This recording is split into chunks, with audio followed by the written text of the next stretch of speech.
Hello friends, welcome on Success Key, and this is chapter 3 for the book India Struggles for Independence. This book is very important for prelims as per the means. हमने अभी इसके 2 chapter complete कर लिए. First chapter is the revolt of 1857 and second chapter is that is civil rebellions and tribal uprising, and here is the third chapter that is peasant movements and uprising after 1857.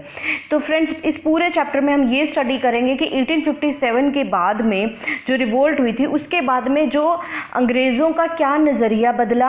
अब उन्होंने tribal जो movements वगैरह जो हो रही थी उन्हें उसे कैसे उसका दमन किया और क्या चेंजेस आए उनके पर्सपेक्ट के अंदर, और पीजेंट्स मूवमेंट जो हुई थी वो क्यों हुई थी, ठीक है, और उन्होंने उस मूवमेंट के अंदर भी लोगों ने जो मूवमेंट कर रहे थे उनके अंदर क्या चेंजेस आए थे उस मूवमेंट्स में. ओके, जैसे हम पहले यहाँ का इसका ओवरव्यू दे देती हूँ कि फ्रेंड्स पीजेंट्स मूवमेंट क्यों होंगी. पीजेंट एक आम जो किसान है वो क्यों मूवमेंट करेगा? अगर उसके ऊपर अगर उससे इंटरेस्ट लिया जाएगा, जो रेंट लगाया जाएगा, उनसे जो रेवेन्यू कलेक्शन किया जाएगा वो ज़्यादा होगा, बहुत ज़्यादा, जिसमें से उसके पास कुछ ना बच रहा और वो एक डेब्ट ट्रैप के अंदर आ जाए और उसके पास उसको मतलब एक गरीबी की स्थिति में आ जाए. वो एक खुद टेनेंट जो पहले एक जिसके अंडर ज़मीन थी वो अब उस ज़मीन को क्या करना पड़े, उसे अगर उसके ऊपर एज ए लेबरर की तरह कार्य करना पड़े. ठीक है, तो ये सब कुछ यहाँ पे प्रॉब्लम्स थी जिसकी वजह से अलग अलग जगह में, जैसे हमने पढ़ा था कि ट्राइबल अपराइजिंग भी अलग अलग जगह पे अलग अलग टाइम पे हुई थी, वैसे ही ये जो पीजेंट मूवमेंट भी थी ये भी अलग अलग जगह पे अलग अलग टाइम के अंदर हुई थी. बट यहाँ पे इनको जो हेल्प किया था, यहाँ पे अब इंटेलिजेंसिया ने यहाँ पे इनका हेल्प किया था. ठीक है, पहले इंटेलिजेंसिया जो था वो पिक्चर में नहीं था, अब यहाँ पे इंटेलिजेंसिया आ गया. मतलब जो पढ़े लिखे लोग थे उन्होंने इन जो गरीब तबके के जो फार्मर्स थे इनको हेल्प करना शुरू किया. यहाँ पे ऑर्गेनाइजेशन जो बनना यहाँ पे शुरू हो गई थी. मतलब कि ये जो फेज जो हमारा आ रहा है इंडियन नेशनल कांग्रेस बनने का, यहाँ से जो ये शुरू होता है. तो स्टार्ट करते हैं chapter. It is worth taking a look at the effect of a colonial exploitations of Indian peasants, colonial economic policy, the new land revenue system, colonial administrative and judicial system, and the ruin of handicraft leading to the overcrowding of a land, transformed the agrarian structure and impoverished the peasantry. बिल्कुल सही है कि जो colonial की जो economic policies थी, मतलब discontent कहाँ था, जो इकोनॉमिक पॉलिसीज थी, जो कॉलोनियल गवर्नमेंट की, ये सब कुछ उनका एडमिनिस्ट्रेटिव, उनके जो जुडिशियल, अब जो उन्होंने जुडिशियल सिस्टम तो ले आए थे 1857 में. जैसे आपको पता है कि जो हमारा सुप्रीम कोर्ट है जो कलकत्ता में जो पहले था तो वो बन चुका था. जुडिशरी सिस्टम तो वो ले आए थे, बट वो जुडिशरी सिस्टम जो किसको ही हेल्प करता था, ब्रिटिशर्स को ही हेल्प करता था, यूरोपियंस को ही हेल्प करता था. अगर यहाँ पे जैसे प्लांटर्स जो आते थे तो वो भी किसको यहाँ पे वो जो जजेस वगैरह होते थे उन्हें ही ज़्यादा सपोर्ट करते थे. आम आदमी फिर भी एक तो पहले महंगी होती थी ये जुडिशियल सर्विसेज को लेना, कुछ फीसेस वगैरह भरनी होती थी, एक नॉलेज नहीं थी हमारे इंडियंस लोगों को इस चीज़ की, और फिर वो बैठे भी वहाँ पे यूरोपियंस होते हैं तो वो किसको सपोर्ट करेंगे, majorly they support the Europeans. और इस टाइम पे हैंडीक्राफ्ट भी रून हो गया था, तो फिर ओवर क्राउडिंग हो गई थी लैंड के. मतलब अब सब लोग किसकी तरफ भाग रहे थे, पीजेंट्री की तरफ, ताकि हम खेती करना शुरू करते. अब लैंड ही भर चुका था, ओवर क्राउडिंग कर ट्रांसफॉर्म्ड द एग्रीगेरियन स्ट्रक्चर बदल चुका था, पीजेंट्री बहुत गरीब हो गई थी. और इस वास्ट जमींदारी एरियाज में peasant were left to the tender mercies of a zamindar. ठीक है, जमींदारी एरियाज में अब जो पीजेंट जो खेतीहर मजदूर हैं वो किस पे दया पे चपल रहे थे, जमींदारों की दया पे. who rack rented them and compelled them to pay the illegal dues and perform the बेगार. अब वो यहाँ पे उनको मजबूर करते थे कि वो इलीगल ड्यूज करें एंड वो परफॉर्म करें बेगार के अंदर. In the ryotwari areas the government, अब जो रायतवाड़ी एरियाज क्या होती है, जहाँ पे गवर्नमेंट, जहाँ पे कोई बीच में मिडल मैन नहीं होता, गवर्नमेंट ही डायरेक्ट, गवर्नमेंट पीजेंट को जो रायत को डायरेक्ट किसको रेवेन्यू पे करना पड़ता था, गवर्नमेंट को. बट वो रेवेन्यू ही इतना ज़्यादा होता था कि बीच में मिडलमैन की ज़रूरत ही नहीं है. गवर्नमेंट ने खुद ने ही अपना रेवेन्यू बहुत ज़्यादा रखा हुआ था. Government itself levied heavy land revenue. This force the peasants to borrow the money from the middle. अपने आप ही मिडलमैन अंदर आ गया कि जब इतना ज़्यादा रेवेन्यू उनको देना पड़ेगा तो बीच में वो अब किससे बोरो करते थे, मनी लैंडर से.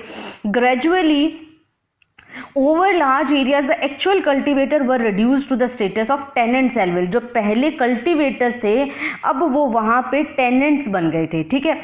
Share croppers and landless labour, share croppers बन गए थे और लैंडलेस लेबर, अब उनके पास कोई भी मतलब वो सिर्फ लेबर करते थे, उनके पास अपनी कोई लैंड नहीं थी, वो उनके बिहाफ पे वहाँ पे क्या करते थे, खेती करते थे। While their lands crops and cattle pass to the hands of landlord, अब वो उनकी लैंड क्रॉप्स और कैटल किसके पास चली गई थी, लैंडलॉर्ड्स के पास, ट्रेडर्स के पास, मनी लैंडर्स के पास और रिच पीजेंट्स के पास, ठीक है। When the peasants could take it to no longer they registers again the operation, अब जो पीजेंट्स को जब मतलब सहन की भी कोई हद होती है, जब उनसे ये सहन नहीं हो रहा था तो फिर अब वो उन्होंने ऑपरेशन क्रिएट किया, दबाव डालना शुरू किया, एक्सप्लॉयटेशन किया। They know longer register against the operation, जब जो इनके ऊपर इतना ऑपरेशन था, दबाव था, एक्सप्लॉयटेशन, इनको एक्सप्लॉयट कर रहे थे ये money lender, and they found whether their targets are indigenous exploiters and colonial administrations. अब वो क्या करने थे, अब उनका टारगेट क्या बन गए थे कि वो जो इंडिजीनियस एक्सप्लॉयटर है, मतलब जो ये मनी लेंडर्स वगैरह हैं, अब ये इन्हें टारगेट करने लगे थे। That the real enemy after the barriers were down was the colonial state, ठीक है। तो वो उन्हें अपना रियल एनिमी मानने लगे थे, मतलब कि हमारा खून कौन चूस रहा है, ये जो मनी लैंडर्स हैं, लैंडलॉर्ड्स हैं, बड़े बड़े जमींदार या रिच पीजेंट है, ये हमारा मेन कॉज है। ये यहाँ पे फ्रेंड्स एक भावना यहाँ पे पैदा हो गई थी टेनेंट्स के दिमाग के अंदर कि जो हमारा जो है ब्रिटिश राज तो हमारा भला करना चाह रहे हैं, बट हमारा बुरा कौन करना चाह रहे हैं, ये जो मिडल मैन्स है ये हमारा बुरा करना चाह रहे हैं। तो यहाँ पे ये जो थे कॉलोनियल एडमिनिस्ट्रेशन के खिलाफ नहीं थे, बट ये किसके खिलाफ थे, यहाँ पे इन मिडल मैन्स के खिलाफ थे। One form of the elementary protest, especially when the individuals and a group found that the collective action was not possible through the social condition was becoming intolerable, was to take to crime। यहाँ पे एक elementary protest होते थे, तो वहाँ पे वो बोलता था कि collective actions was not possible. यहाँ पे कलेक्टिव सभी को इकट्ठा होकर करना कार्य मतलब पॉसिबल नहीं है भी, क्योंकि ये इनटॉलरेबल होगा और वो उन्हें एक क्राइम के अंदर ले आएगा, मतलब सरकार उन्हें फिर प्रताड़ित करेगी। मैनी डिस्पोजेस्ड पीजेंट, जिनको मतलब बेदखल कर दिया गया था पीजेंट को अपनी जमीनों से, टुक टू द रॉबरी। अब वो सिर्फ क्या करते थे, जैसे मतलब जिसको जो हार्म हुआ तो वही उसके लिए उठेगा, मतलब सारे इकट्ठे मिलके कार्य नहीं कर रहे थे। यहाँ पे जिनको बेदखल कर दिया गया वो रॉबरी, डकैती वगैरह करने लगे, डेकॉल्टी एंड वटेजिंग एंड सोशल बैंडिटरी, मतलब डाका डालने लगे। Preferring these to the starvations and the social degradation, वो इन चीज़ों को प्रेफर क्यों करते थे, अब वो भूखे मर रहे हैं, उनके पास खाने के लिए कुछ नहीं, तो वो क्या करेंगे, डाका ही डालेंगे कहीं ना कहीं। The most militant and wide spread of the peasant movement was the Indigo revolt. अब सबसे ज़्यादा जो पीजेंट मूवमेंट जो सबसे ज़्यादा फैली थी, जिसके बारे में हमें पढ़ना बहुत ज़रूरी है, जैसे इंडिगो रिवोल्ट भी थी, पाबना मूवमेंट भी थी, कुका मूवमेंट भी थी, तो वैसे इनके अंदर जो सबसे इंपॉर्टेंट थी that is Indigo revolt of 1859 and 60। The Indigo planters nearly all, जो इंडिगो प्लांटर्स कौन होते थे, वो होते थे सभी यूरोपियंस होते थे। Compelled the tenants to grow the indigo which they possessed in the factory setup in the rural areas. अब वो इंडिगो ग्रो करने के लिए बोलते थे लोगों को, ताकि जो उनकी फैक्ट्रीज चल रही थी रूरल एरियाज में वो चलती रहें, ठीक है। तो यहाँ पे क्या होता था, from the beginning Indigo was grown under the extremely oppressive system, पूरा दबाव डाल के उनके ऊपर ये जो इंडिगो थी उनसे ग्रो करवाई जाती थी, which involve a great loss to cultivator. But इससे जो लॉस होता था वो किसको होता था, कल्टिवेटर को जो वहाँ पे उगाता था। क्यों होता था ये loss, the planter force the peasant to take the meagre amount in as advance, वो उन्हें कुछ छोटी सी अमाउंट दे देते थे एडवांस के अंदर और उनसे कॉन्ट्रैक्ट साइन करवा लेते थे। अब जैसे मैंने आपको पहले एक एमसीक्यूज में बताया था कि कौन से दो मेथड थे जिनसे यहाँ पे ये इंडिगो प्लांटर खेती करते थे इंडिगोज की, वो दो होते थे, या तो वो पट्टे पे ज़मीन ले लेते थे जिन पे वो खुद करते थे, एक या फिर वो जो अब पट्टे पे ज़मीन अगर लेंगे तो खाली कौन सी इतनी ज़मीन पड़ी है, क्योंकि सभी पे जो हमारी क्रॉप्स है वो उगाई जा रही थी, तो वो क्या करते थे, पट्टे वाला उनको इतना फ़ायदा नहीं जा रहा था, इसलिए वो उन्होंने कॉन्ट्रैक्ट्स कर लिए थे, कॉन्ट्रैक्ट साइन कर लिए थे जो हमारे जो यहाँ पे पीजेंट्स होते थे कि आप यहाँ पे हमारे लिए इंडिगो उगाइए, हम आपको पहले एडवांस में पैसा दे रहे हैं और फिर आपको ये जो अपना प्रोड्यूस होगा सिर्फ हमें ही बेचना होगा। तो जो प्राइस उन्हें पे किया जाता था फॉर द इंडिगो प्लांट्स और for below the market price, वो उन्हें जो प्राइस पे किया जाता था बाद में वो बहुत ही कम होता था मार्केट, वो बाद में तो उसे अच्छे दामों पे बेचते थे अपने फॉरेन कंट्रीज के अंदर और इन्हें बहुत ही कम अमाउंट दिया जाता था। The comment of the lieutenant governor of Bengal, जो लेफ्टिनेंट गवर्नर ऑफ बंगाल थे JB Grant, was that the root of the whole question is the struggle to make the ryots grow indigo plant. मतलब जो सारा जो रूट कोज है यहाँ पे struggle होने का वो क्या है, इंडिगो प्लांटेशन है, without paying the price of it, क्योंकि जो उन्हें जो प्लांटर्स है कोई प्राइस नहीं पे कर रहे हैं। क्योंकि इसके बाद में कमीशन बिठाया गया था ना इंडिगो रिवोल्ट के ऊपर, तो उन्होंने फिर यहाँ पे इनकी प्रॉब्लम्स निकाले थे कि आखिर प्रॉब्लम्स थी क्या। तो वो प्रॉब्लम क्या थी कि प्लांटर्स उन्हें अच्छे प्राइसेस नहीं देते थे। The peasants was forced to grow the indigo on the best land। अब ये जो इंडिगो होता था, ये जो नील की खेती थी, एक बेस्ट लैंड के ऊपर ही ग्रो करे, ऐसे नहीं कि बंजर भूमि पे इन्हें उगा सकते हैं, तो इतनी प्रॉब्लम नहीं होती। जो अच्छी ज़मीन होती थी जिन पे हम चावल उगा रहे थे, खाने की चीज़ें उगा रहे थे, वहाँ पे इसको करना पड़ता था। He had whether or not he wanted to devote his land, चाहे वो चाहता हो चाहे ना चाहता हो, उन्हें अपनी लैंड को डिवोट करना पड़ता था। And labour to make a paying crops like rice, मतलब यहाँ पे जहाँ पे उनको जो अच्छे दाम मिलते थे राइस की खेती के लिए, वहाँ पे उनको ये इंडिगो उगाना पड़ता था जिनके उन्हें दाम भी कम मिलते थे। और एक बार ये उगाने के बाद भूमि भी बंजर हो जाती थी जहाँ पे हम राइस दोबारा नहीं उगा सकते कुछ टाइम तक। At the time of delivery he was a cheated even of the due low prices, जब वो डिलीवरी करते थे अपने प्रोड्यूस की तब भी उन्हें बहुत कम प्राइस दिया जाता था। ही आल्सो हैड टू पे अ रेगुलर प्राइस, और उनको साथ साथ प्राइस भी, रिश्वत भी देनी पड़ती थी to the planter official. He was force to accept an advance, उन्हें फोर्स था, उनके ऊपर दबाव था कि उन्हें एडवांस लेना ही पड़ता था। क्यों?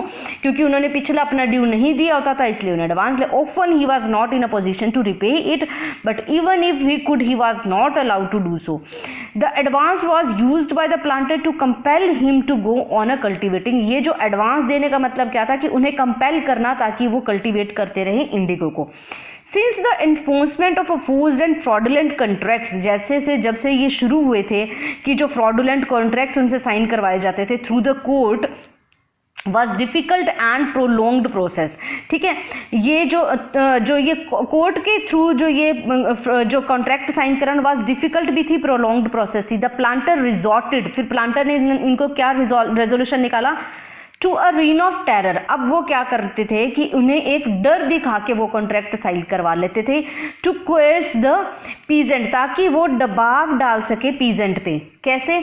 उनको किडनैप करवा लेते थे, इलीगल कन्फाइनमेंट करवा लेते थे, मतलब उनको बंद कर देते थे फैक्ट्री गोडाउन्स के अंदर, उनकी फ्लॉगिंग, उनको मारते थे, पीटते थे, अटैक करते थे उनकी वुमेन्स और बच्चों के ऊपर।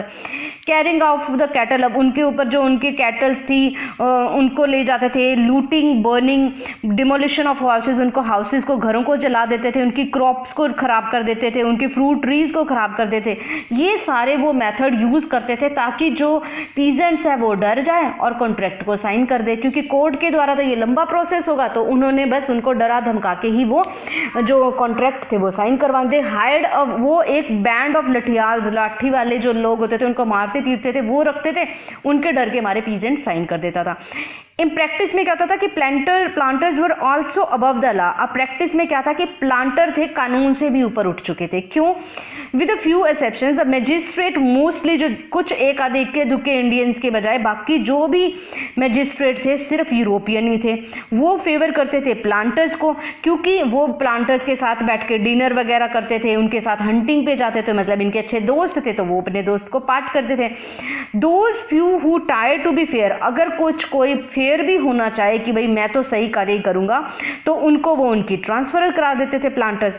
29 प्लांटर्स, 29 जो प्लांटर्स एंड एक अकेला जमींदार उनके अंदर जो था appointed as a honorary magistrate in 1857। तो देख सकते हो कि कितना रेशो है, 29:1, which gave birth to a popular saying जी रखक से भकक, मतलब अवर प्रोटेक्टर इज अवर डिवॉयरर, मतलब जो हमारे को प्रोटेक्ट करने के लिए यहाँ पे बिठाया गया वही हमें क्या कर रहा है, बर्बाद कर रहा है। ठीक है, तो ये ऐसा discontent, the discontent of indigo growers in Bengal boiled up over in autumn in 8। अब जो डिसकंटेंट था बंगाल इंडिगो प्लांटर्स का, वो जब कब चिंगारी बन के उठा, 1859 में, when their case seem to be get government support, जब उनके केस को गवर्नमेंट की सपोर्ट मिल गई थोड़ी बहुत, जब उन्होंने मतलब एक मिसरीडिंग कर ली थी उनके ऑर्डर की और उन्हें लगा कि गवर्नमेंट हमारा सपोर्ट करे। क्या मिसरीड किया था उन्होंने, एक ऑफिशियल लेटर आया था, उन्होंने गलती से पढ़ लिया इसको ऐसा कि that exceeding his authority, Hemchandra Kar जो वहाँ पे डिप्टी मजिस्ट्रेट थे कैलारुआ के, पब्लिश्ड ऑन 17 अगस्त एक प्रोक्लेमेशन पब्लिश की, जैसे कि प्रोक्लेमेशन टू द पुलिसमैन, एक प्रोक्लेमेशन थी पुलिसमैन के लिए, that in a case of disputes relating to the indigo right, अगर कोई भी झगड़ा होता है इंडिगो राइट से लेकर, they shall retain the possession, उनको जो अपना पोजेशन है वो मिल जाएगा,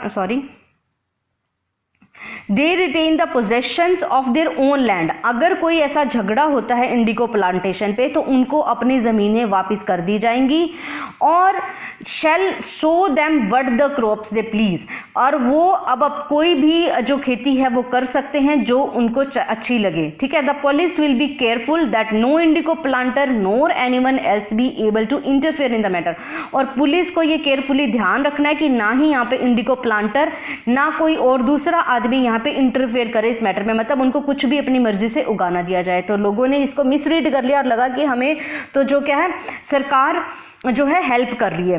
the news of a Kar proclamation spread all over the Bengal, अब ये न्यूज़ जो थी पूरी बंगाल के अंदर फैल गई, and peasant fail that the times of ओवरथ्रोइंग the Hattie system has come, अब पीजेंट्स को क्या लगा कि अब ये सिस्टम को खत्म करने का टाइम आ गया है।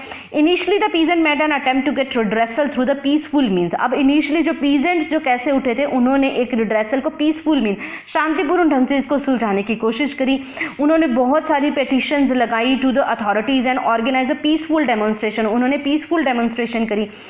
उनकी एंगर कब एक्सप्लॉइट हुई, सितंबर 1859 में, when they asserted their right not to grow, जब उनको अपनी ये राइट असर्ट करनी, मतलब अब हम अपने राइट का उपयोग कर रहेंगे कि वो हम अब इंडिगो को प्लांट नहीं करेंगे, अंडर द ड्यूरेस, दबाव के अंदर आके हम अपना इंडिगो प्लांटेशन नहीं करेंगे। रजिस्टर्ड द फिजिकल प्रेशर, उन्होंने जो फिजिकल प्रेशर उनके ऊपर लगाया लठियारों का उसको उन्होंने रजिस्ट किया, and their lathials backed by the police and the कोटियार्स। The beginning was made the ryot at Govind, अब बिगनिंग जो इस रॉयत के इंडिगो रिवोल्ट की कहाँ से शुरू हुई थी, Govindpur village in Nadia district, when under the leadership of Digambar विश्वास, यहाँ पे किसने लीड किया था, दिगंबर विश्वास और विष्णु विश्वास, जो पहले एम्प्लॉयज होते थे प्लांटर के।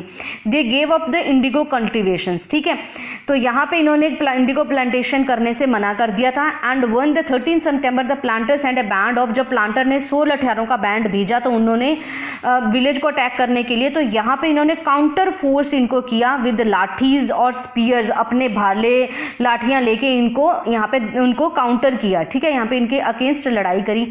Peasant disturbances and indigo strike जो थी spread rapidly to other areas, the peasant refuse to take advances and enter into the contracts, अब जो पीजेंट ने रिफ्यूज कर दिया था कि अब वो एडवांसेज भी नहीं लेंगे ना ही कॉन्ट्रैक्ट साइन करेंगे, और pledge not to sow indigo, उन्होंने बोला कि अब हम कभी भी, उन्होंने एक ही कसम खाई कि हम आगे से इंडिगो को प्लांट नहीं करेंगे।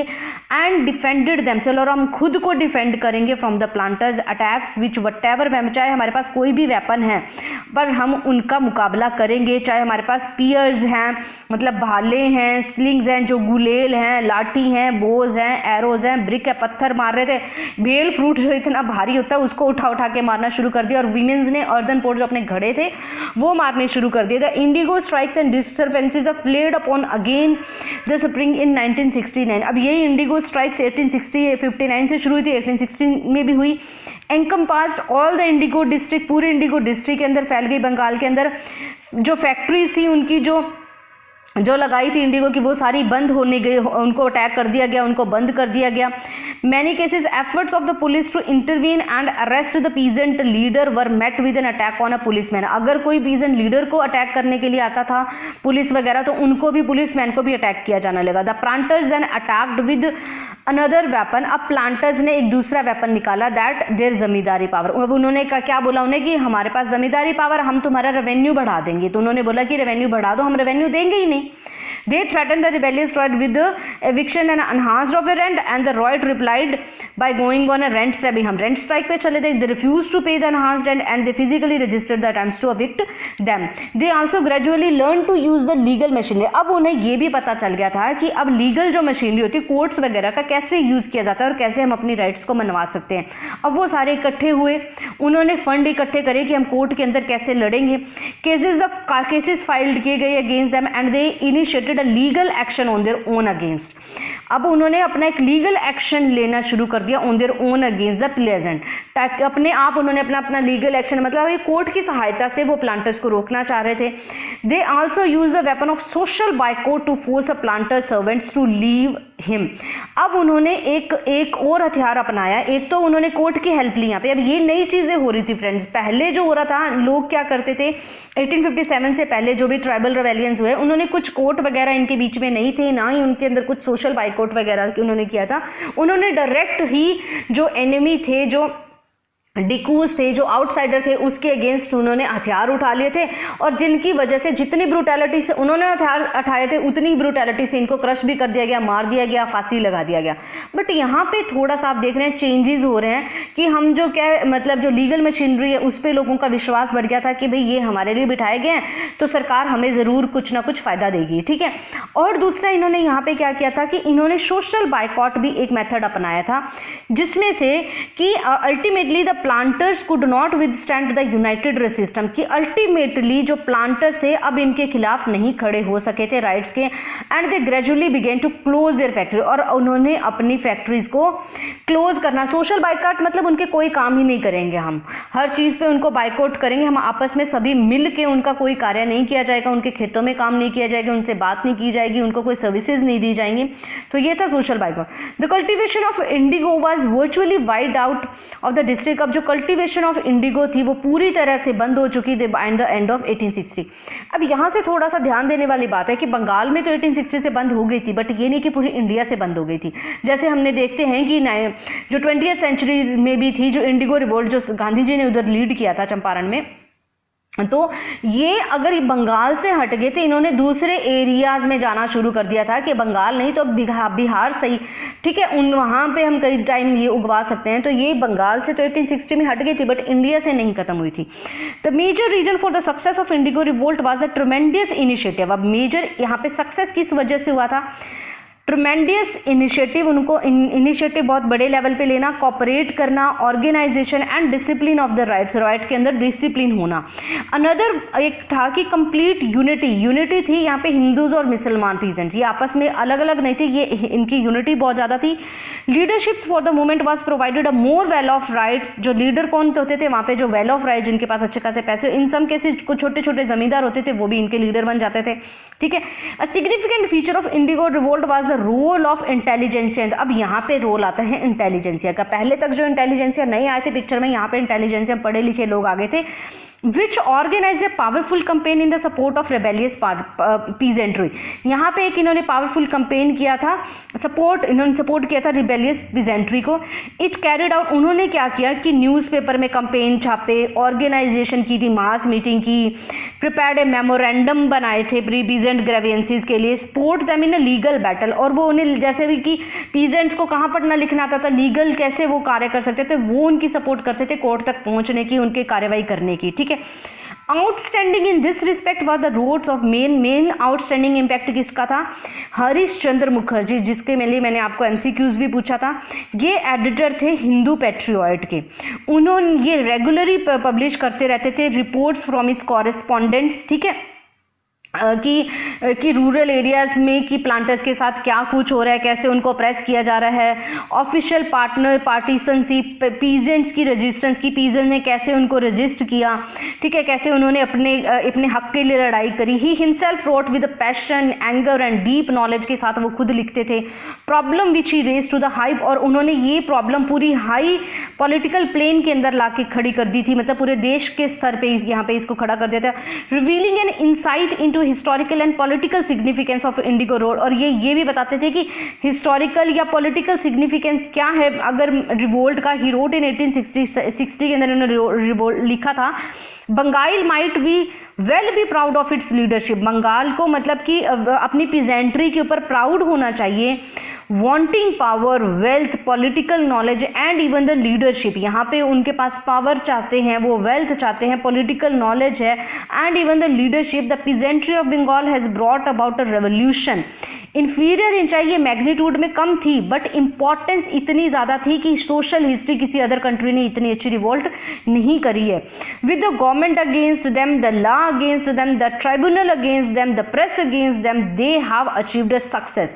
चाहे सब चीज़ें उनके खिलाफ हो रही थी, बट उन्होंने फिर भी यहाँ पे सक्सेस की, of which the benefit will reach the all orders, जिसका बेनिफिट सभी को मिलने वाला है, मोस्ट जो उनकी distant generation of our countryman, मतलब सभी को इनका फायदा होने वाला है। दीन बंधु मित्र, जिनके हम अगर ये क्वेश्चंस भी एमसीक्यू का बनता है फ्रेंड, कि दीन बंधु मित्र ने नील दर्पण किसके द्वारा लिखा गया, द प्ले बाय दीन बंधु मित्र, ये क्वेश्चन आ भी चुका है। Was to gain great fame, बहुत ही यहाँ पे इनको फेम मिली थी, for vividly portraying the operations by planter, इन्होंने बिल्कुल अच्छी तरह से पोर्ट्रे किया था कि कैसे ऑपरेस किया जाता था प्लांटर्स को, कैसे दबाव डाला जाता था और कैसे वो इस दबाव से बाहर निकले। The intelligentsia role in indigo revolt was have to an abiding impact on emerging national intellectuals. अब इन जो इंटेलिजेंसी इसका रोल था, इनका इम्पैक्ट पड़ा जो हमारे नेशनलिस्ट इंटेलेक्चुअल थे उनके ऊपर। In their very political childhood, यहाँ पे तो पॉलिटिकल चाइल्डहुड वेरी, यहाँ पे पॉलिटिकली जो थिंकिंग थी बहुत ही अभी तक छोटी थी। They had given support to a popular peasant movement against the foreign planter. This was to establish a tradition with a long run implications for the national movement. अब ये मेन इस मूवमेंट का क्या जो झुकाव था कि ये अगेंस्ट हो गए थे फॉरेन प्लांटर, मतलब फॉरेन तो आ गया ना यहाँ पे, कि फॉरेन प्लांटर्स के अगेंस्ट हो गए थे। बट यहाँ पे कुछ ऐसा नहीं था कि पूरा नेशनल लेवल के ऊपर कोई मुद्दा उठाना या मतलब अगेंस्ट द फॉरेन रूल के अंदर। यहाँ पे फॉरेन प्लांटर है, फॉरेन रूल के अगेंस्ट नहीं होते, सिर्फ फॉरेन प्लांटर्स के हुए थे, ठीक है। तो यहाँ पे कुछ मतलब एक स्तर तक का बात होती थी, एक कोज को लेके बात उठती थी, एक कोज को लेके एक ऑर्गेनाइजेशन बनती थी, और जब वो कोज पूरा हो जाता था ऑर्गेनाइजेशन खत्म हो जाती थी। इनके जो लीडर्स थे लाइफ लॉन्ग नहीं होते थे, बट बाद में जैसे नेशनल स्ट्रगल आई थी तो यही जो इनका रेजिस्टेंस करने वाली जो इनके अंदर कैपेबिलिटी थी उन्हीं को यूज किया गया था नेशनल मूवमेंट के अंदर, और फिर इन्होंने नहीं, पीजेंट्स ने बहुत सारा पार्टिसिपेट किया था नेशनल मूवमेंट में। यहाँ पे जो मिशनरीज भी इनकी हेल्प कर रही थी, गवर्नमेंट ने रिस्पॉन्स किया रिवोल्ट के खिलाफ, was rather restrained and not as a harsh as in the case of civil rebellion. यहाँ पे जो इन्होंने जो रिस्पोंड किया था ये नियंत्रित वेस पे किया था, इतना हार्श नहीं था। पहले जैसे इनको मार दिया गया, गोली से उड़ा दिया गया, तोपों से उड़ा दिया गया, ऐसा नहीं था जैसे पहले सिविल रेबेलियन और ट्राइबल अपराइजिंग में किया गया। It has just undergone the harrowing experience, जैसे कि पहले इतना जो खौफनाक एक्सपीरियंस देख चुकी थी, तो जो संथाल अपराइजिंग के अंदर या revolt of 1857, it was able to see in a time change temper of peasantry. यहाँ पे कुछ मतलब चेंज हुआ था पीजेंट्री के अंदर, and was influence the support of एग्जेंट्री रिवोल्ट बाय इंटेलिजेंसी, क्योंकि यहाँ पे इंटेलिजेंसी और मिशनरी की सी स्पोर्ट्स भी उनको मिली थी।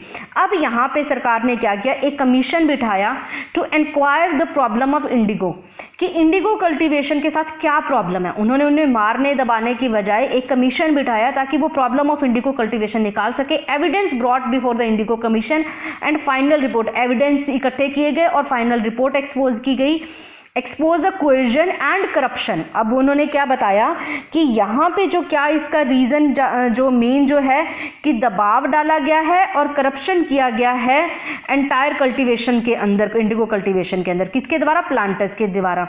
और result was the mitigation of the worst abuses of the system, और उसका रिजल्ट क्या आया है कि कमी हुई है, यहाँ पे बहुत सारे अब्यूजेस हुए हैं सिस्टम के अंदर। The government issued a notification, फिर उसके बाद में गवर्नमेंट ने एक नोटिफिकेशन इशू की नवंबर 1960 that ryot could not be compelled to sow indigo. अब गवर्नमेंट ने नोटिफिकेशन दे दी कि रॉयट्स को जरूरी कंपेल नहीं किया जाएगा इंडिगो कल्टीवेट करने का, that it would ensure that all the disputes were settled bye legal means. अब जितने भी डिस्प्यूट्स है वो लीगल मीन्स के द्वारा सेटल कर दिए जाएंगे, प्लांटर्स उन्हें जो फोर्स नहीं कर सकते। But the planters were already closing down, the planters ने तो पहले से ही फैक्ट्रीज बंद कर दी थी। They felt that they could not make their enterprises pay without the use of force, and अब उन्होंने प्लांटर्स ने क्या सोचा, अब मतलब उनके पास कुछ भी नहीं बचा, उन्हें फोर्स और फ्रॉड तो करना ही पड़ेगा, ठीक है। Large parts of East Bengal were engulfed by agrarian unrest. अब दूसरी जगह पे जो ईस्ट बंगाल था वहां पे भी एग्रेगेरियन जो अनरेस्ट था during the 1870s and early 80s में, ठीक है। अब यहाँ पे तो ये सब कुछ मामला जो था बंद हो चुका, यहाँ पे कुछ भी इंडिगो कल्टीवेशन अब नहीं हो सकती थी, ठीक है। अब बात करते हैं ईस्ट बंगाल में, वहां पे 1870s में और 1880s में क्या रिवोल्ट है। द अनरेस्ट जो किस वजह से था, दैट एफर्ट्स ऑफ जमींदार टू एनहांस द रेंट बढ़ा दिया था जमींदारों ने बियॉन्ड द लीगल लिमिट से भी ऊपर, and to prevent the tenants from acquiring the occupancy right under the act of 1859। और जो टेनेंट्स जो थे वो एक्वायर नहीं कर सकते थे occupancy right under the act. This tried to achieve it through the illegal coercive methods such as a forced eviction, seizure of crops, cattle, as well as dragging the tenants in a cold stay litigation in the courts। अभी वो जो जमींदार थे सारे हद तक अपने मतलब कोशिश कर रहे थे कि जो इलीगल कार्यों से उन पर दबाव डाली जाए, उनकी क्रॉप्स को खराब कर दिया जाए, कैटल्स एज वेल, उनके मतलब सब कुछ उनसे एविक्ट कर रहे, उनके क्रॉप्स, उनके कैटल सब कुछ उनसे ले रहे थे, ड्रैगिंग द टेनेंट्स, और जो उनको खींच रहे थे कोर्ट के अंदर कि आपको मतलब आपने हमें पे नहीं किया है इंटरेस्ट, तो इस वजह से हम आपसे सब कुछ ले रहे हैं, और अगर आपको प्रॉब्लम तो आप कोर्ट में अपील कर सकते हैं। तो उनको कोर्ट तक खींच रहे थे, उनको जेल में डाल रहे थे। The peasants were no longer in a mood to tolerate such operation. अब पीजेंट्स इस मूड में नहीं थे कि उनको टॉलरेट कर सके इतने ज्यादा दबाव में। इन 1873 द एग्रीगेरियन लीग और combination was formed in the Yousafzai Pargana in a Pabna district. अब पाबना मई 1873 के अंदर एग्रीगेरियन लीग बनाई गई यूसुफजाई परगना पाबना डिस्ट्रिक्ट के अंदर, ठीक है, to resist the demand of zamindar. 1873 की बात हो रही है, पाबना रिवोल्ट की बात हो रही है, ठीक है। The league organise mass meeting. अभी इस जो यहाँ पे एग्रीगेरियन लीग बनी थी तो इन्होंने मास मीटिंग्स की पीजेंट्स की, large crowd of peasant gather इकट्ठी हुई, मार्च किया गया विलेजेस के अंदर ताकि वो जमींदारों को फ्राइटन कर सके, डरा सके, and appealing to the other peasant, जो और अपील करने लगे दूसरे पीजेंट को कि आप सभी हमें ज्वाइन कीजिए। League organised a rent strike, उन्होंने एक रेंट स्ट्राइक भी रखी।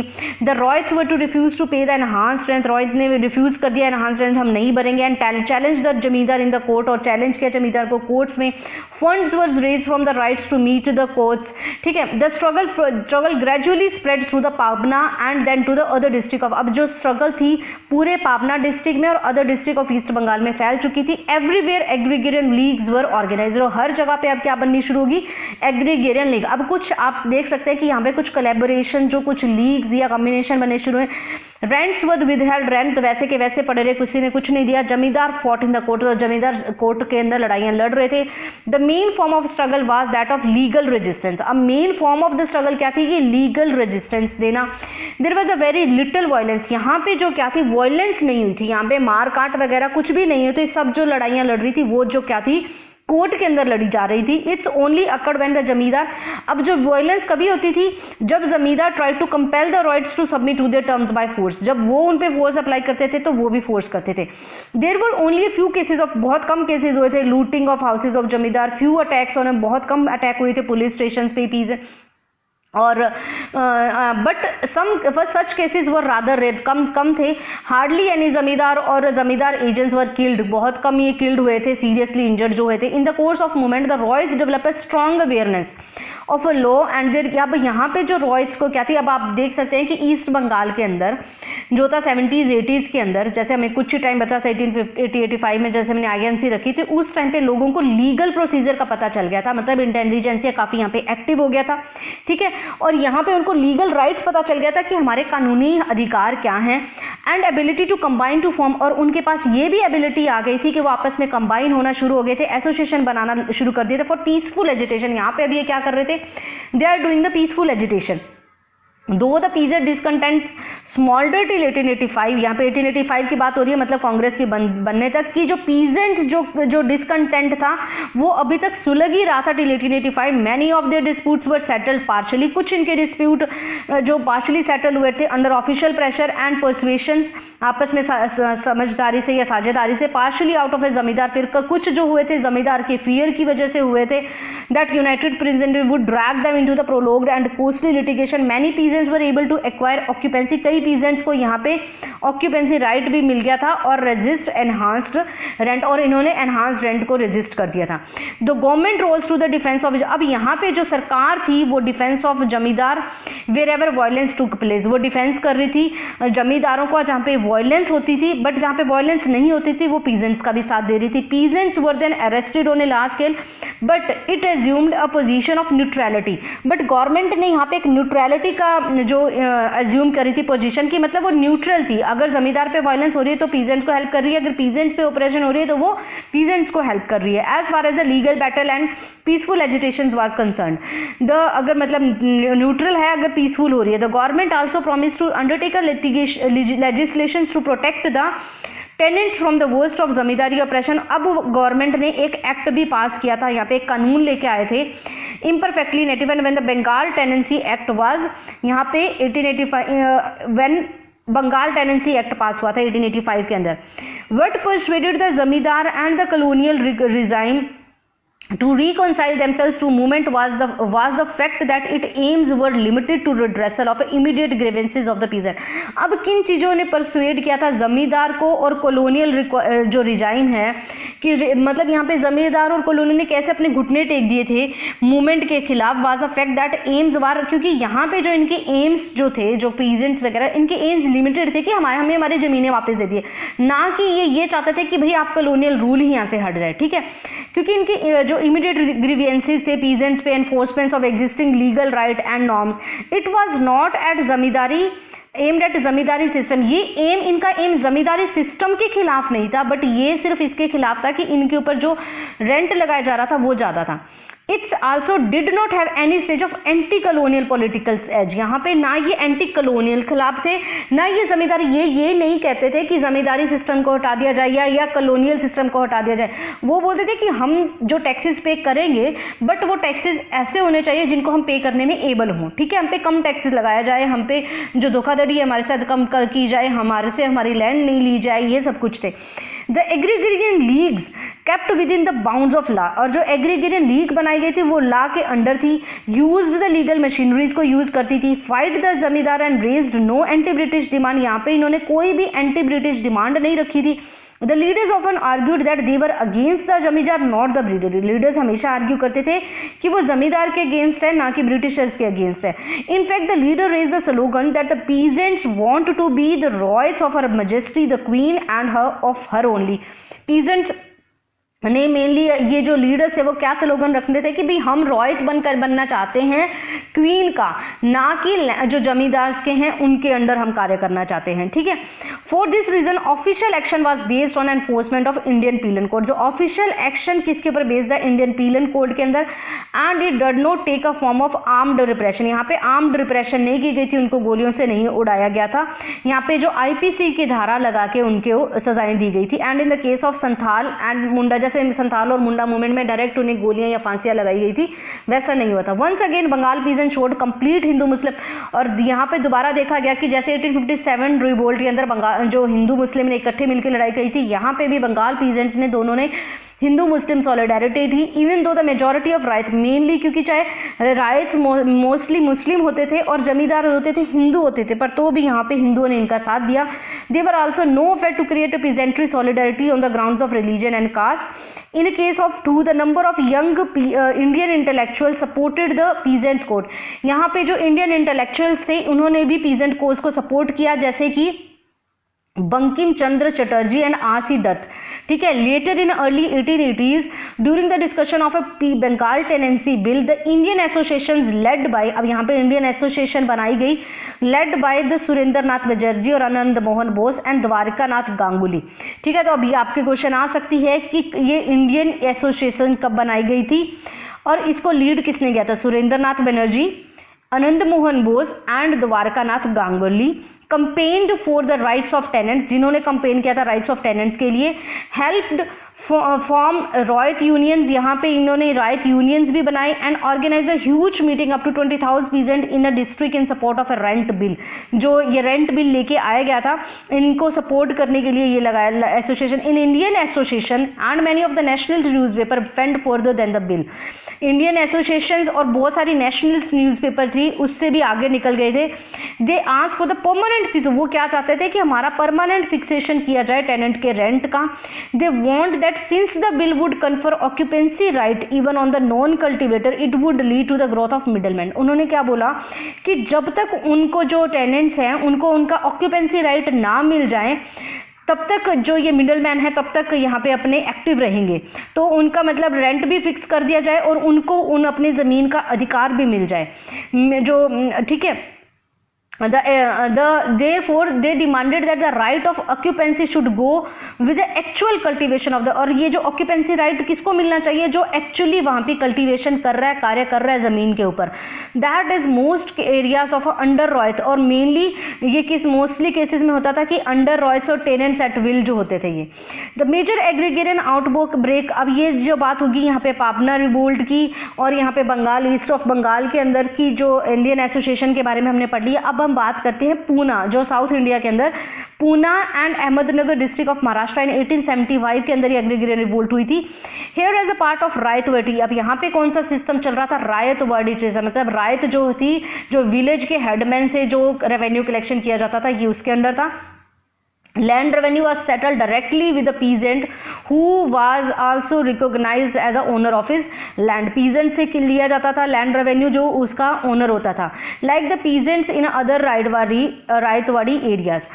The Deccan peasants also found it difficult to pay the land revenue without getting into the clutches of money lender. अब मतलब वो भर नहीं पाते थे लैंड रेवेन्यू जब तक कि वो मनी लैंडर से पैसा न ले, और इसलिए वो कर्ज के अंदर डूबे हुए थे। Increasingly losing his land, this led to the growing tensions between the peasants and the money lender. Most of were outsider, Marwari और गुजराती जो यहाँ पे होते थे, तो ये इनके ग्रैप के अंदर आ जाते थे। 3 other developments occur at this time, 3 और डेवलपमेंट भी हुई थी ड्यूरिंग अर्ली 1860। यहाँ पे क्या हो रहा था कि अमेरिकन वार हुई थी ड्यूरिंग 1860s के अंदर, सिविल वार हुई थी, जिसकी वजह से यहाँ पे कॉटन की जो एक्सपोर्ट था वो बहुत बढ़ गया था और उसके प्राइजेस भी बढ़ गए थे। बट जैसे ही वो सिविल वॉर वहाँ से एंड हुई, हमारे प्राइजेस फिर डाउन हो गए थे, प्राइजेस डाउन हुए और हमें उतना ही रेंट भरना, तो फिर वो हम वहाँ पे क्या हो गई, यहाँ पे जो ground government raise the land revenue nearly 50%, और गवर्नमेंट अपना लैंड रेवेन्यू बढ़ा दिया। Situation was worsened by the succession of bad harvest, और उसके बाद में वर्स कब होगी, जब हार्वेस्ट भी नहीं हुआ, खेत क्रॉप भी उतनी अच्छी नहीं हुई।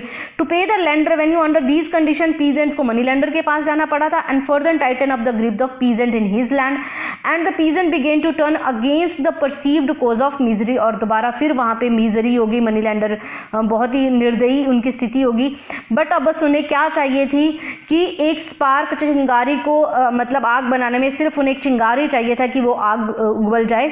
उसके अंदर क्या होता है कि स्पॉन्टेनियस प्रोटेस्ट मूवमेंट बिगेन हुई थी 1874 के अंदर, जो इन करदब विलेज इन सिरहुर तालुक, ठीक है, where the peasants of a village failed to convince the money lender, जो मतलब मनी लैंडर को कन्विंस करने में असक्षम हुए थे, और should not act on a court decree, जो मतलब जो मनी लैंडर था कोर्ट के ऑर्डर पे नहीं चल रहा था, and pull down the peasants house, और वो पीजेंट्स हाउस को पुल डाउन कर रहा था। तो फिर लोगों ने क्या किया, एक कंप्लीट सोशली बाइकआउट कर दिया गया था आउटसाइडर का या मनी लैंडर का। यहाँ पे उन्होंने क्या किया, 1874 में एक सोशल बाइकआउट मूवमेंट लेके आए थे कि सोशली बाइकआउट कर दिया उन्होंने मनी लैंडर का, आउटसाइडर का।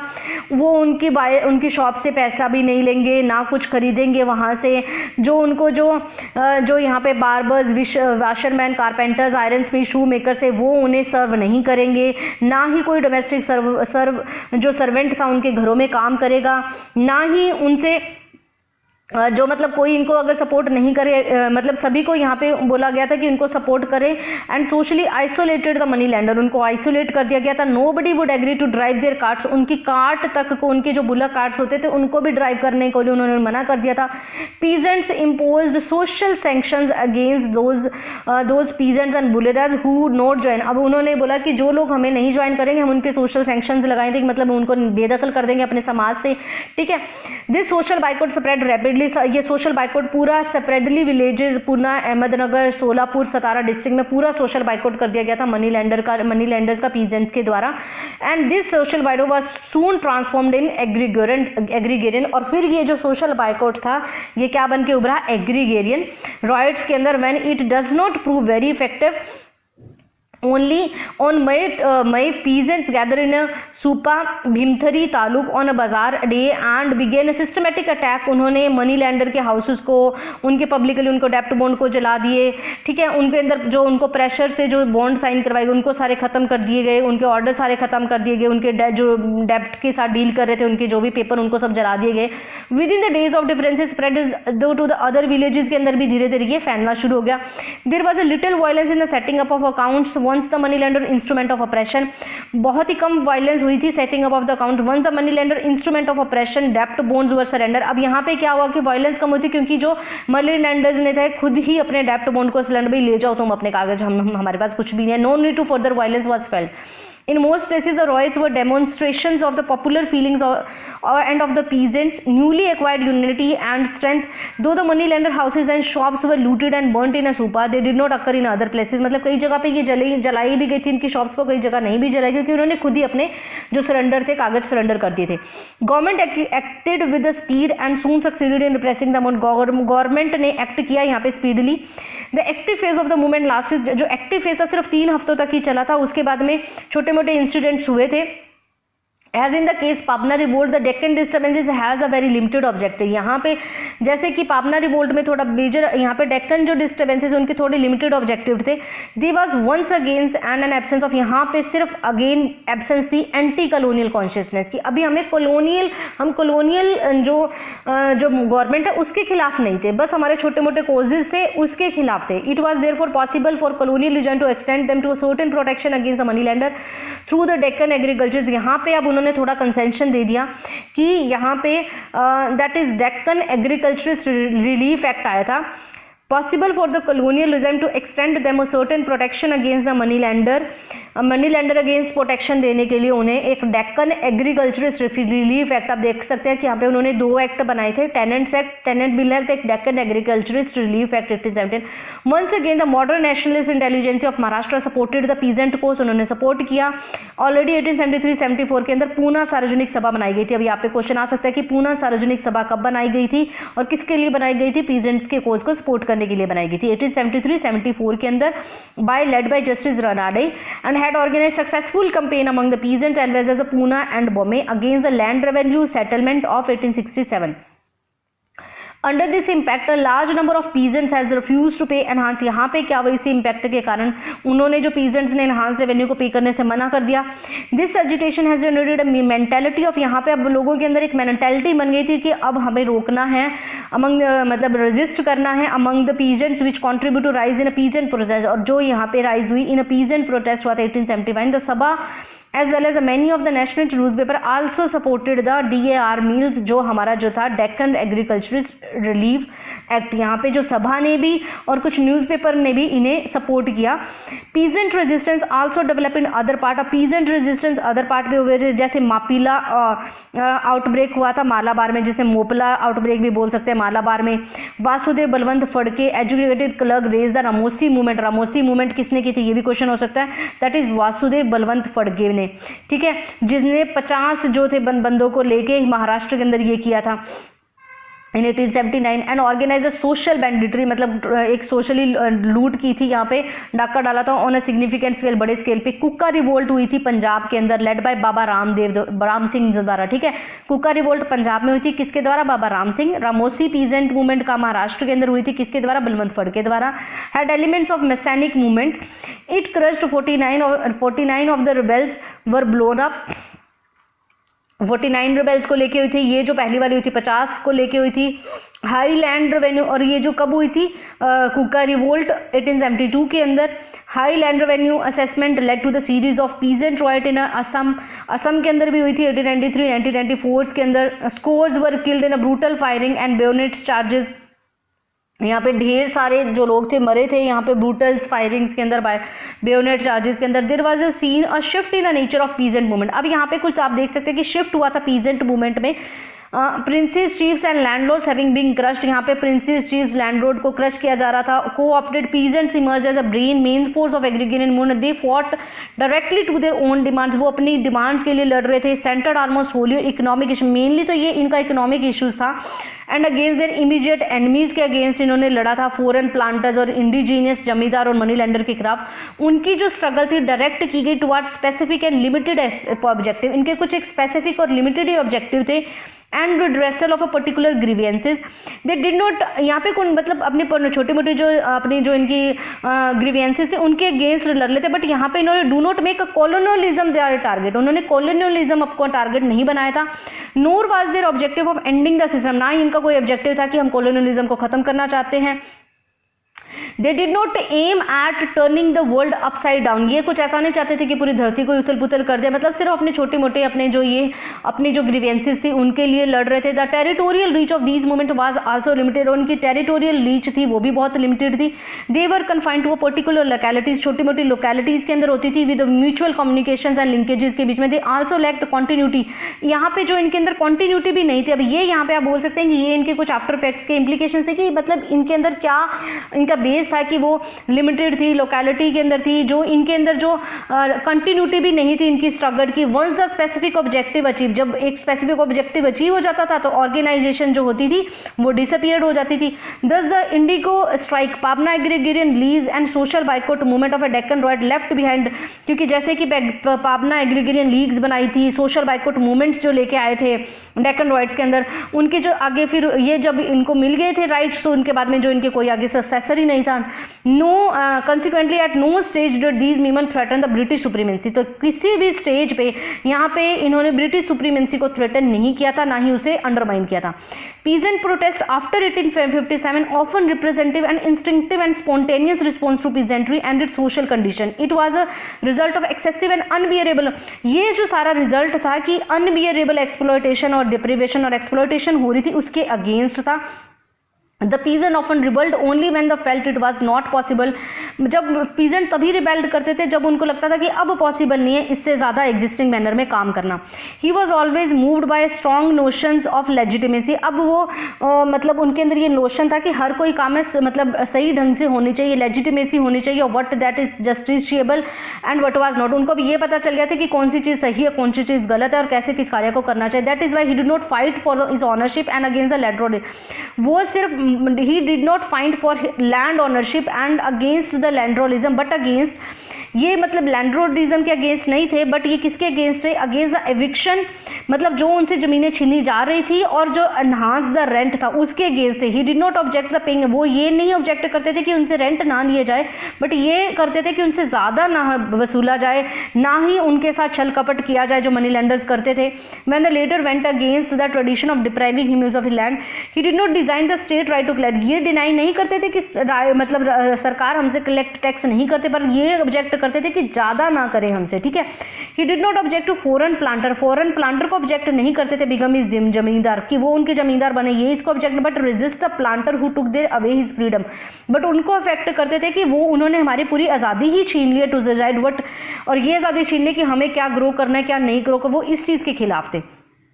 The peasant also develop a strong awareness of his legal rights, अब पीजेंट्स को अपने लीगल राइट्स का भी पता चल गया था। And asserted him and outside of A courts, और वो अब अपने लीगल राइट्स कहाँ पे करते थे, asserted them in and outside, in और आउटसाइड कोर्ट इनको असर्ट करते थे। And if an effort was made to deprive him, अगर कोई एफर्ट इनको डिप्राइव करता था या उनसे नहीं देता था, the legal right was by extra legal means and by manipulation of a law in the law court.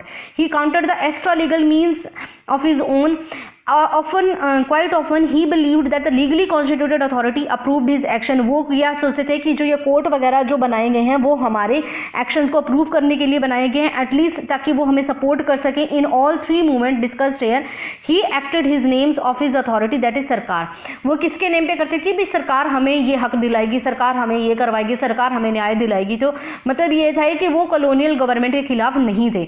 In these moment the Indian peasant showed a great courage and spirit of sacrifice, remarkable organisation abilities, मतलब बहुत ज़्यादा अच्छी organise करी थी, solidarity दिखाई थी यहाँ पे, रिलीजियस एंड कास्ट लाइन से निकल के ये बाहर आए थे। They were also able to wring considerable concession भी लिए थे इन्होंने कॉलोनियल स्टेट से, जैसे कि डिफरेंट एक्ट्स जो लेके आए थे। Latter to not being directly challenged was willing to compromise, ये चैलेंज नहीं करना चाहते थे सरकार को, बट इनके साथ कॉम्प्रोमाइज करना चाहते थे, और ये चाहते थे कि उनके साथ जितनी हार्शनेस से काम हो उनको थोड़ा कम कर दिया जाए, ठीक है। In the respect to colonial regime treatment जो था post 1857 peasant revolt were qualitatively different from the treatment of participants in civil. ये बिल्कुल डिफरेंट थी रिवोल्ट ऑफ 1857 की या सिविल रिबेलियन की या ट्राइबल अपराइजिंग के। मेजर वीकनेस क्या थी 19th सेंचुरीज की पीजेंट मूवमेंट की? Was a lack of adequate understanding. Weakness हमारी यहाँ पे क्या निकली थी कि हमें अभी तक ये नहीं पता था कि कॉलोनियलिज्म होता क्या है, कि मतलब यहाँ पे हमें आउटवर्ड जो बाहर जो आउटसाइड इंडिया जो क्या था वर्ल्ड लेवल पे क्या कार्य था ये नहीं पता चल रहा था कि कॉलोनियलिज्म कर क्या रहे हैं, ये हमें अपना गुलाम बना रहे हैं, ये चीजें इनके माइंड में अभी तक नहीं आई थी। Of colonial economic structure and colonial state and of the social framework of the movement themselves, not did the 19th century peasant possess a new ideology. अब ये जो पीजेंट्स वगैरह थे ना ही कोई नई आइडियोलॉजी यहाँ पे डेवलप कर पाए थे कि कुछ नया सोच है, नए सोशल इकोनॉमिक पॉलिटिकल प्रोग्राम बना सके based on analysis of newly constituted colonial society. They struggles however militant, उनकी जो स्ट्रगल्स होती थी कई बार मिलिटेंट होती थी, occurred with in the framework of old societal order. Old society मतलब वो ये चाहते थे कि हम पहले की जैसे पहले के ढर्रे पे वापस काम करें, कुछ नया सोच इन्होंने नहीं रखी कि मतलब कुछ पार्लियामेंट्री डेमोक्रेसी वगैरह लेके आए, इस पे नहीं थी इनकी सोच, ये इनकी वीकनेस थी। और इन्होंने ऑल इंडिया लेवल पे नहीं सोचा था, दैट इज ऑल्सो वीकनेस, और इन्होंने कॉलोनियलिज्म के मतलब को नहीं समझा था। They lack a positive conceptions of alternative society, a conceptions of which would unite the people। ये भी इनके अंदर कोई एक ऐसी सोच नहीं थी कि सारे लोगों को यूनाइट होना चाहिए, पीपल को एक कॉमन स्ट्रगल करना चाहिए, रीजनल ऑल इंडिया लेवल पे प्लेन ऑल इंडिया प्लेन पे कोई कार्य करना चाहिए, ठीक है, ऐसा कुछ नहीं था। All India leadership capable of evolving a strategy of struggles and that would unify and mobilize the peasant and the other section of society of nationwide political activity could be formed only on the basis of a new conception such as the fresh visions of society. In the absence of such a flu ideology program, leaderships and strategy of a struggle, it was not too difficult to colonial states on the one hand and reach to the conciliation and calm down the। जब इनका इतना मतलब जो all India level पे नहीं था तो जो कॉलोनियल गवर्नमेंट वगैरह छोटे मोटे कंसेशन या छोटे मोटे बिल पास करके इनको चुप करवा दिया था यहाँ पे, और ये दोबारा से अपने कार्य में लग गए थे। And they suppressed them with a few use of its force, and this weakness was of course not a blemish on the character। ये जो था मतलब ये नहीं बोलता कि ये दाग लग गया था करेक्टर ऑफ पीजेंट्री, ऐसा नहीं था, but peasantry which was perhaps incapable of grafting, क्योंकि उस टाइम तक जो उस टाइम क्या था कि उनको अपने खुद के बारे में नहीं पता था, नए या कॉम्प्लेक्स फिनोमेना ऑफ कॉलोनियलिज्म के बारे में नहीं पता था, तो वो कैसे ऐसा कुछ कर सकते, दैट नीडेड द एफर्ट। अब यहाँ पे उनका नहीं था कसूर था इंटेलिजेंसिया का, कि ये जो एफर्ट होना था मॉडर्न इंटेलिजेंसिया जो पढ़े लिखे लोग थे उनके द्वारा था, जब उन्होंने सब कुछ पढ़ा which was itself just coming into, but उनका भी कसूर नहीं था क्योंकि ये जो इंटेलिजेंसिया ही था वो अभी ही एग्जिस्टेंस के अंदर आया था, ये कोई पुराना नहीं था, क्योंकि अभी अभी लोग यहाँ पे पढ़ के बने थे। Most of the weakness of the overcome in the 20th century, अब ये जो सारी वीकनेस थी ओवरकम की गई थी 20th सेंचुरी थी, when the peasant discontent were merged, जब पीजेंट के डिस्कंटेंट को मर्ज किया जाए journal anti imperialist discontent and their political activity become a part of wider anti-imperialist movement, and of course the peasant participation in the larger national movement and not only strengthen the fight against the foreigner, it also simultaneously enabled the organized powerful struggles and around their class demands and to create the modern peasant organization। This is all about the chapter 3। I think you all आपको पूरा पता चल गया होगा friends की peasants की क्या problem थी, कहाँ पे कौन सी रिवोल्ट हो रही थी, वो क्यों लड़ाई कर रहे थे, और यहाँ पे इनकी जो आइडियोलॉजी थी वो क्या थी, कि उनका जो अभी तक जो माइंड था ब्रॉडर नहीं होता, वो एक सिंपल कोर्स को लेके चल रहे थे, लोकल कोर्स को लेके चल रहे थे। This is all about the chapter 3। Next हम करेंगे अबाउट जो चैप्टर 4 के बारे में, फाउंडेशन ऑफ कांग्रेस, ये बहुत ही इंपॉर्टेंट है फाउंडेशन ऑफ कांग्रेस है। तो next stay tuned with me. Thank you, have a nice day. जय हिंद, जय भारत, बाय बाय।